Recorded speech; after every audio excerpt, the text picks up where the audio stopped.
Hello.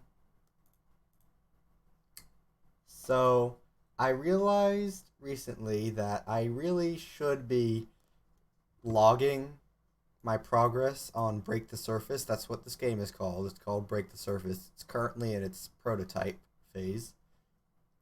Anyway, um, I really don't know what version number I would call this because I haven't been logging up to this point. So I guess we'll say that this is prototype version, I don't know, 1.2. I just chose that completely arbitrarily. So this is Break the Surface prototype version 1.2. Who?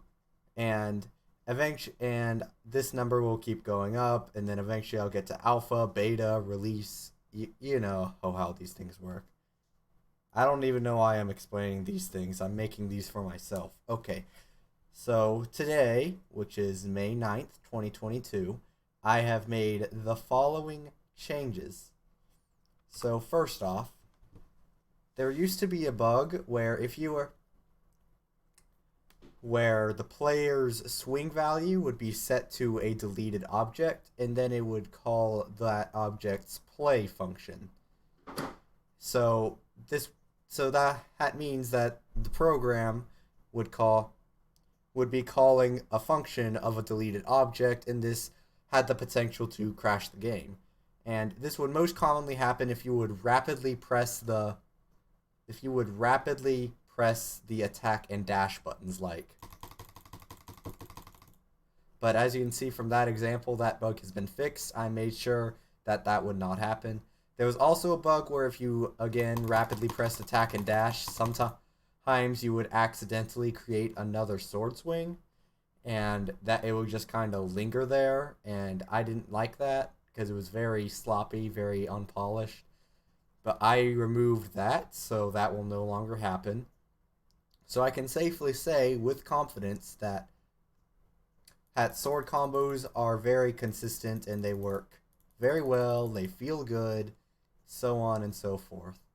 Okay, but as for new mechanics, I added the charging mechanic. So I implemented the functionality to detect if the player is holding an input as opposed to just pressing it, like holding down the attack button or the dash button as opposed to just pressing it.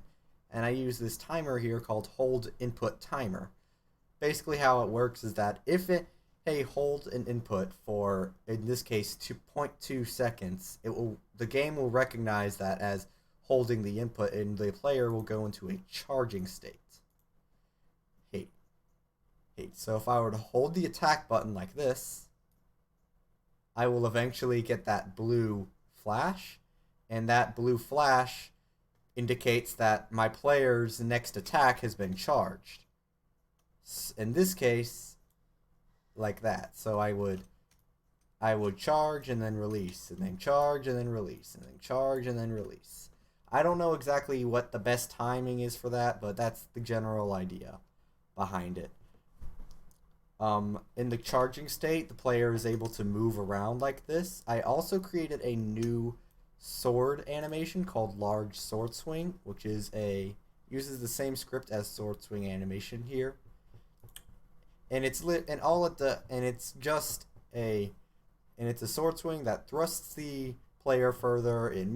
It deals more damage, more knockback, more hit stun. It's just an overall better attack, especially since it's even faster than the regular sword swing animation. It's just a really good attack for the exchange that you have to charge it up and you're vulnerable while you are charging.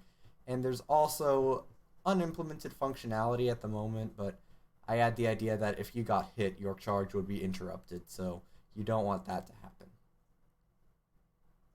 So it works similarly to how charging works in Super Smash Brothers, I guess. Um, anyway,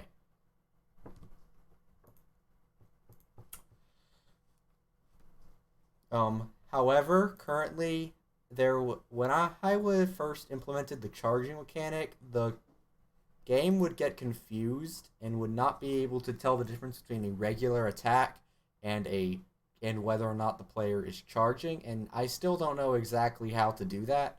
So right now, as a temporary fix, the player the player attacks when the attack button is released, which, yeah, that sucks. 1-to-1, that means you lose 1-to-1 feedback. Heck, that's bad.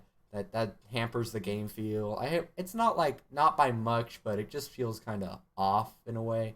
So I am intending to find a way to fix that so we can get it back to where it was originally.